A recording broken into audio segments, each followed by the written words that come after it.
Hello friends, welcome back to the channel. और आज की वीडियो आप लोगों के लिए बहुत ही हेल्पफुल रहने वाली है। और इसी के साथ ही अगर आप केवीएस की प्रिपरेशन कर रहे हो तो ये वीडियो आज केवीएस एस्पिरेंट्स के लिए ही है। और उनके लिए बेसिकली यहाँ पे टाइम टेबल की बात की गई है कि किस तरह से आप लोग इस टाइम टेबल को फॉलो कर सकते हो। थोड़ा बहुत आप अपनी नीड्स के अकॉर्डिंग जो ये टाइम टेबल है इसमें चेंज भी कर सकते हो। वैसे आप यहाँ पे अगर आप आज इस वीडियो को पूरा देखते हो तो ये बेस्ट वीडियो आपके लिए रहने वाली है टाइम टेबल को लेकर।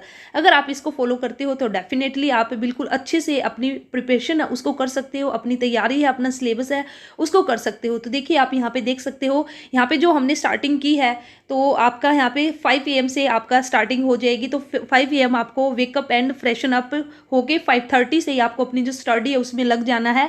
तो 5 बजे उठने के बाद और आप यहाँ पे आधा घंटा अपने लिए निकाल कर और उसके बाद फिर 5:30 पे आप यहाँ पे सब्जेक्ट आप अपनी नीड्स के अकॉर्डिंग चेंज कर सकते हो। लेकिन यहाँ पे देखिए जो वेटेज मैंने यहाँ पे दी है, आप सभी को पता है केवीएस के अंदर जो पेडागोजी है सबसे ज़्यादा इंपॉर्टेंस उसको वेटेज उसको दी गई है। और इसी के साथ ही आपका जो सब्जेक्ट है, ठीक है, तो अपने सब्जेक्ट को तो सबसे ज़्यादा, क्योंकि केवीएस में अगर मैं पेडागोजी की बात करती हूँ तो जहाँ पर ये आपका पीआरटी के अंदर आपकी 60 मार्क्स की सिर्फ पेडागोजी है, तो वहीं पे आपके जो टीजीटी है या फिर पीजीटी है वहाँ पे आपके 40 मार्क्स है। तो ये आपका बेसिकली एक डिसाइडिंग फैक्टर है पेडागोजी आपके जो रिटन एग्जाम है उसको क्वालिफाई करने के लिए। तो आप पेडागोजी को बिल्कुल भी नहीं छोड़ के जा सकते। अगर आप बिल्कुल अच्छे से अपना सब्जेक्ट और जो पेडागोजी है उसको भी अगर आप बेस्ट वे में करते हो तो ये पेडागोजी आपको अपना जो सिलेक्शन है उसको दिलाने में मदद करेगी, ठीक है। तो इसलिए मैंने बिल्कुल जो स्टार्टिंग यहाँ पे हम लोग करेंगे तो वह हम पेडागोजी से स्टार्ट करेंगे। तो 5:30 AM से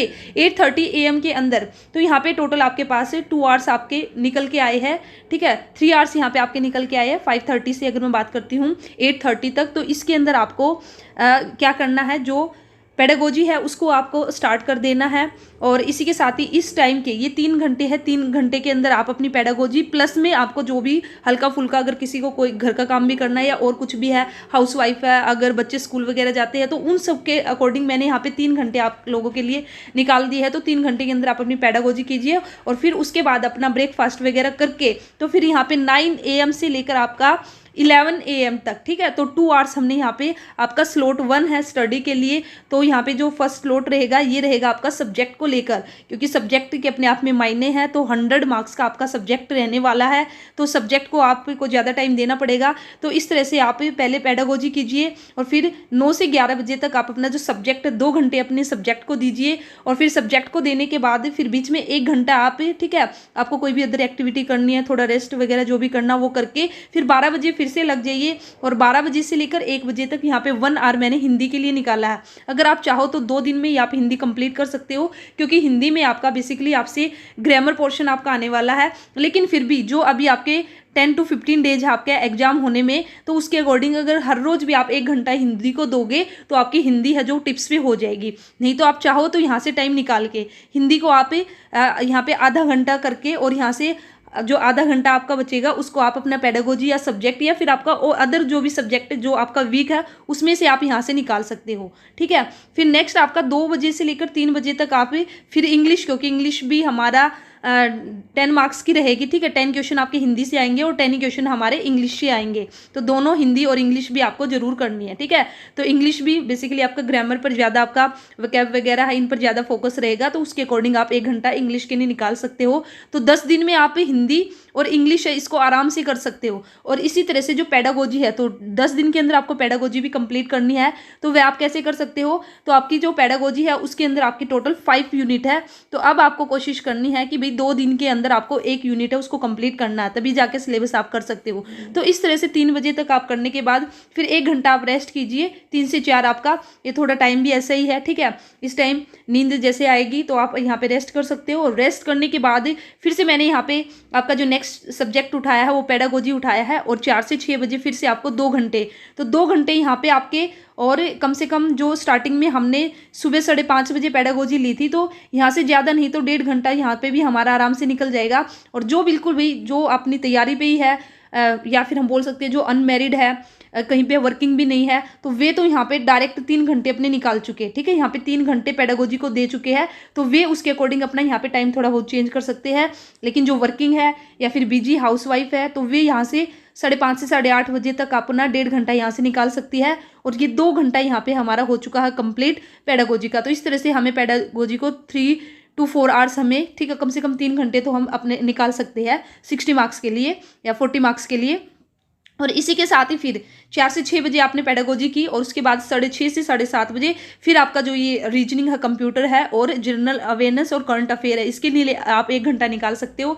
तो यहाँ पे मैं आप लोगों को एडवाइस देना चाहूँगी, अगर आपने जनरल अवेयरनेस, करंट अफेयर अगर नहीं कुछ भी किया है तो आप इसको स्किप भी कर सकते हो बिल्कुल, क्योंकि जनरल अवेयरनेस अपने आप में आप सभी को पता है जीके कितना वास्ट है। तो जितना भी टाइम लगाएंगे और पता नहीं फिर वहाँ से क्वेश्चन देखने को मिले या ना मिले। हाँ, हो सके तो आप कोई मैराथन है वो करंट अफेयर के लिए आप कर लेना, ठीक है। तो मे बी आपको 3-4 महीने के करंट अफेयर करके वहां से आपको 2-4 क्वेश्चन देखने को मिल जाए। तो यहाँ पे जो आपका 6:30 से 7:30 बजे का टाइम है, इसको थोड़ा बहुत रीजनिंग और कंप्यूटर, रीजनिंग भी आपकी बिल्कुल इजी लेवल की रहेगी और कंप्यूटर भी आपका बिल्कुल बेसिक्स रहेगा। तो थोड़ा सा यहाँ पे आप टाइम निकाल सकते हो इसके लिए। उसके बाद फिर आधा घंटा फिर आपका बीच में ब्रेक है 7:30 से 8 बजे और फिर 8 से 9 बजे तक फिर मैंने यहाँ पे सब्जेक्ट के लिए 1 आवर चुना है, ठीक है। तो सब्जेक्ट हम ऑलरेडी सब्जेक्ट को 2 घंटा पहले हम दे चुके हैं। यहाँ पे 9 बजे से लेकर 11 बजे तक 2 घंटा हमारा हो चुका है और अब हमारा 8 से 9 बजे फिर से हमारा सब्जेक्ट है। तो सब्जेक्ट को भी आपको कम से कम 3-4 घंटे जरूर से जरूर निकालने हैं।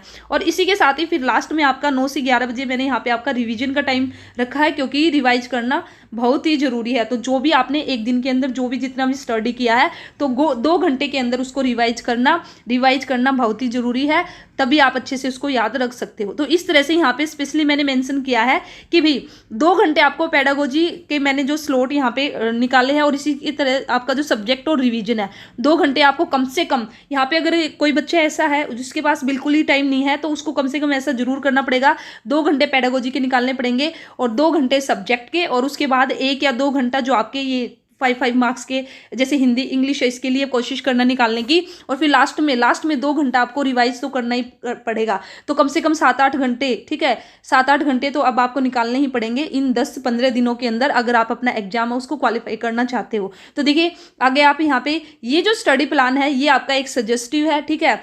तो अगर आप इसको चेंज कर सकते हो टू सूट योर नीड्स, तो अपनी नीड के अकॉर्डिंग आप इसमें थोड़ा बहुत चेंज कर सकते हो जैसा आपको सूटेबल, लेकिन आपको अपना टाइम टेबल है वो जरूर बना के चलना है। Make your own time table according to your need, अपनी नीड के अकॉर्डिंग आप 10-15 दिन के लिए अपना जो टाइम टेबल है उसको जरूर बनाइए और उसको फॉलो भी कीजिए। और इसी के साथ ही जो भी आपने स्टडी किया है, जो भी आपने एक दिन के अंदर जितना भी आपने पढ़ाई किया उसको मस्ट भी रिवाइज, तो उसको रिवाइज जरूर करना।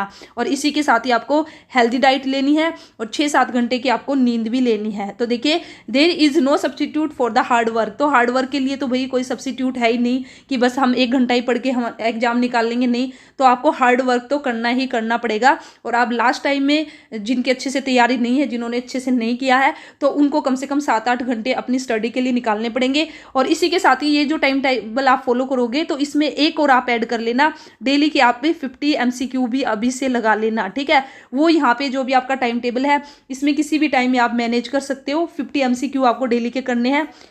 Confidence, belief and practice can help you to crack any exam, तो आपको कॉन्फिडेंट रहना है, अपने आप पर विश्वास रखना है और जितना उसके उतनी प्रैक्टिस करनी है। अगर ये तीनों हुई क्वालिटीज आपके अंदर है तो आप कोई भी एग्जाम उसको इजीली क्वालिफाई कर सकते हो। तो फाइनली लास्ट में आप लोगों को यही बोलना चाहूँगी कि अपना टाइम टेबल बनाना, ये वाला जो मैंने टाइम टेबल दिया इसको फॉलो कर सकते हो तो अच्छी बात है, नहीं तो आप अपने अकॉर्डिंग आपकी जो भी सिचुएशन है, जो भी नीड्स है, अपने नीड्स के अकॉर्डिंग अपना टाइम टेबल है वो आज ही बना लीजिए। और उस टाइम टेबल को बनाना नहीं है, उसको फॉलो भी जरूर करना है अगर आप अपना एग्जाम उसको क्रैक करना चाहते हो और आप ऐसा कर सकते हो तो आप लोगों को करना ही है। You can do it. All the best. Thank you.